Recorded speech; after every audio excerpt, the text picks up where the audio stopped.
Maaga nga akong gumising niyan dahil nga maaga ang pasok ng Ate Faith. Hindi ko na nga lang nabidyohan dahil nga nagmamadali akong kumilos. Pagdating nga ng 9:00, yung Kuya Adam naman ang inasikaso ko. Sila Adam nga lang ang may pasok dahil nga may meeting, walang pasok sila Ana. Kaya nga siya lang ang inaayusan ko dyan. Abay, for the excited person. Ang aga ngang naligo. Nilalagyan ko nga ng towel ang mga likod nila dahil nga baka matuyuan ng pawis. Wala pa nga akong maayos na tulog niyan dahil nga anong oras na ako natulog nung gabi tapos nga ang aga ko pang nagising. Abay, ano ka te, robot? Nakakapagod man yung routine natin sa araw-araw ay wala nga tayong choice dahil nga tayo ay ina. Na para bang ina ng lahat. Ay, hindi ka ganun be. Pagkatapos ko nga asikasuhin ng Kuya Adam, ay hinatid ko na nga siya sa school. Pagdating niya nga sa room, ay tahimik nga lang siya, na para bang iiyak siya.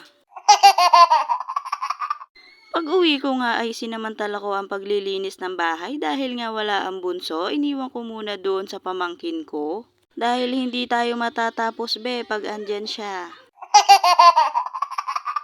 Sa sala nga kami natutulog ngayon dahil nga sobrang init sa kwarto, hindi naman makapag-aircon dahil mataas ang kuryente. Na para bang kailangan na rin nating mangurakot para magkaroon ng pera. Pagtapos ko ngang kilusin ng mga dapat kong ayusin sa bahay ay pinauwi ko na nga itong bunso ko. Dahil nga oras na ng kain niya at nagwawala nga siya kapag hindi siya nakakakain sa oras. Abay, marunong na mag-inarte kapag alam niyang oras ng kain niya, nagwawala na siya. Hindi nga siya mahirap pakainin kapag meron nga siyang pinanonood na Cocomelon. Maligalig nga ang paligid namin dyan dahil nga nasa bahay din ang anaya. Gusto niya nga na siya ang magpainom ng tubig sa kapatid niya. Abay, ayaw pumayag ng bunso ko na ang ate Ana niya ang hahawak ng bote niya. Na para bang aagawan siya. Pagtapos ko nga siyang pakainin ay pinaliguan ko na nga agad siya dahil nga nagtotopak na at inaantok na nga. Abay, for the haggard na nga ang lola mo.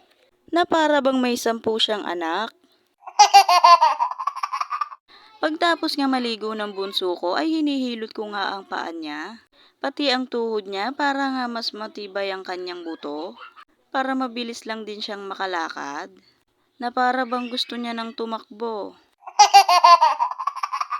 Nanggugulo nga ang ate Ana dyan at panay nga ang tanong. Kahit busy na siya kakahawak sa cellphone ng ate niya ay nanggugulo pa nga rin siya. At nagre-record pa nga siya dyan, kumakanta nga siya. Singer yarn. Pinaiinom ko nga rin ng gamot ang bunso ko dahil nga may ubo na naman. Kaya hindi ko muna siya pinupulbuhan. Mama, mama ka natin. Pinag-ibay ko na nga lang pauwi ang Ate Faith at ang Kuya Adam dahil nga hindi ko masusundo at wala akong mapag-iiwan sa bunso at sa Ana. Buti na nga lang ay marunong na ang Ate Faith na sumakay nga sa e-bike. Siya na nga rin ang sumundo sa Kuya Adam dahil nga sinabi ko sa kanya na sunduin niya nga sa room. Dito ko na nga lang din sa bahay binayaran yung e-bike dahil nga ginagastos niya ang pangbayad. Kaya nga binilinan ko siya na sabihin sa e-bike na dito ko na lang babayaran sa bahay. Yun lamang po for today's video. Maraming salamat sa panonood. Bukas po ulit.